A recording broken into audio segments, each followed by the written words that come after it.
Hello नमस्कार दोस्तों, स्वागत है आपका R K info and education YouTube channel पर। दोस्तों, इस चैनल पर हम बीएड एजुकेशन से जुड़ी सभी प्रकार की जानकारियां शेयर करते हैं, जैसे लेसन प्लान और टॉपिकों से जुड़े विभिन्न प्रकार के नोट्स। इसके साथ ही हम हमारे ब्लॉग www.hinditecharea.com पर भी आपको विभिन्न प्रकार की पीडीएफों में लेसन प्लान उपलब्ध करवाते हैं। तो आप हमसे ज़रूर जुड़िए, टेलीग्राम चैनल से आप हमें ज्वाइन कर लें, साथ ही हमारे यूट्यूब चैनल को सब्सक्राइब करें। आज हम आपके लिए लेकर आए हैं एक टॉपिक जिसका नाम है भारत के संविधान से प्राप्त शैक्षणिक उद्देश्य। भारत के संविधान से प्राप्त प्रमुख शैक्षणिक उद्देश्य क्या क्या हैं, इसके बारे में हम आज पढ़ने वाले हैं। तो चलिए शुरू करते हैं। पहला है संप्रभुता। पहला उद्देश्य क्या है? संप्रभुता। तो भारत के संविधान में वर्णित शिक्षा का प्रमुख उद्देश्य संप्रभुता होता है। संविधान की उद्देशिका यानी कि प्रस्तावना में संप्रभुता की घोषणा द्वारा नागरिकों को पूर्ण राजनीतिक स्वतंत्रता दी गई है। दूसरा उद्देश्य है समाजवाद।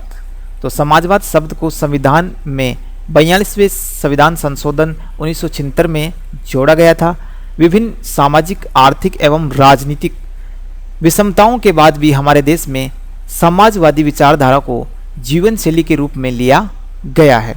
शिक्षा द्वारा प्रत्येक व्यक्ति को अपने कल्याण के लिए समान अवसर प्रदान किए गए हैं। अगला उद्देश्य है पंथ निरपेक्षता। पंथ निरपेक्षता। तो विश्व में सर्वाधिक पंथ भारत में है। सभी पंथों के अनुयायियों को एक साथ सम्मिलित रूप से जोड़ने के लिए संविधान में स्पष्ट रूप से पंथ निरपेक्षता को स्थान दिया गया है। शिक्षा के द्वारा सर्वधर्म समभाव विकसित करके इस उद्देश्य की प्राप्ति की जा सकती है।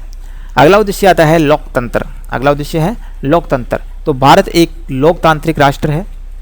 इसके प्रत्येक नागरिक को शिक्षा द्वारा लोकतांत्रिक जीवन शैली के लिए तैयार करना संविधान का प्रदत्त उद्देश्य है।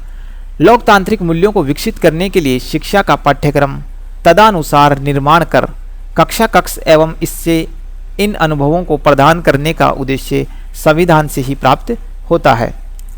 अगला उद्देश्य है न्याय। तो भारत में प्रत्येक नागरिक को सामाजिक, आर्थिक एवं राजनीतिक रूप से न्याय प्राप्त करने का अधिकार संविधान की विभिन्न धाराओं द्वारा दिया गया है। शिक्षा भारतीय नागरिकों को न्याय प्राप्ति के लिए तथा न्याय आधारित आचरण करने के लिए तैयार करती है।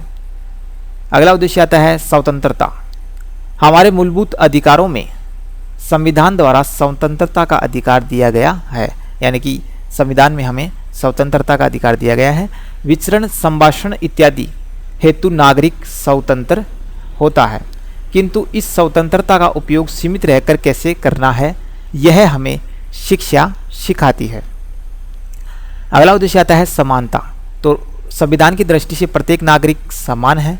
वह रंग, वर्ण, भेद, समुदाय, आर्थिक स्तर इत्यादि के आधार पर किसी भी व्यक्ति या किसी भी समुदाय के साथ आप पक्षपात नहीं करने की शिक्षा प्रदान करने का निर्देश भी संविधान ही देता है।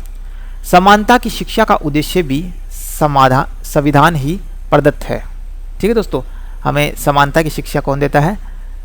तो संविधान देता है। अगला इसका उद्देश्य है भ्रातृत्व। भ्रातृत्व का मतलब होता है दोस्तों भाईचारा।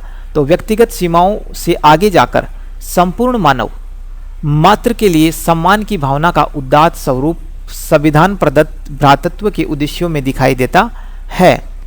पारस्परिक सहयोग, भाईचारा, सामाजिक संवेदनशीलता इत्यादि को विकसित करने के लिए यह भावना शिक्षा के उद्देश्य के रूप में स्वीकार की जाती है। इसके बाद अगला उद्देश्य आता है विश्व शांति। विश्व शांति। तो संविधान से प्राप्त एक अन्य उद्देश्य विश्व शांति का भी है, और वर्तमान समय में अन्य राष्ट्रों के मूल्यों का सम्मान करते हुए मानव मात्र के कल्याण के लिए पारस्परिक शांतिपूर्ण सहभागिता की स्थापना के लिए इस उद्देश्यों को लिया गया है। अगला उद्देश्य और अंतिम उद्देश्य है राष्ट्र की एकता एवं अखंडता। राष्ट्र की एकता एवं अखंडता। तो हमारा संविधान संपूर्ण भारत राष्ट्र को एक सूत्र में पिरोए रखने के लिए विभिन्न धाराओं में प्रावधान प्रस्तुत करता है। राष्ट्रीय एकीकरण का उद्देश्य भी संविधान प्रदत्त शिक्षा का उद्देश्य है। राष्ट्र की एकता एवं अखंडता को बनाए रखने के लिए संवेगात्मक भावना का विकास शिक्षा करती है। तो इस प्रकार ये कुछ बिंदु यहाँ पर हमने पढ़े हैं जो शैक्षणिक उद्देश्य है, संविधान से प्राप्त हैं। तो वीडियो आपको कैसा लगा कमेंट करके जरूर बताइएगा, वीडियो को लाइक कीजिएगा, चैनल को सब्सक्राइब करेगा। मिलेंगे नए वीडियो में, तब तक के लिए धन्यवाद, जय हिंद।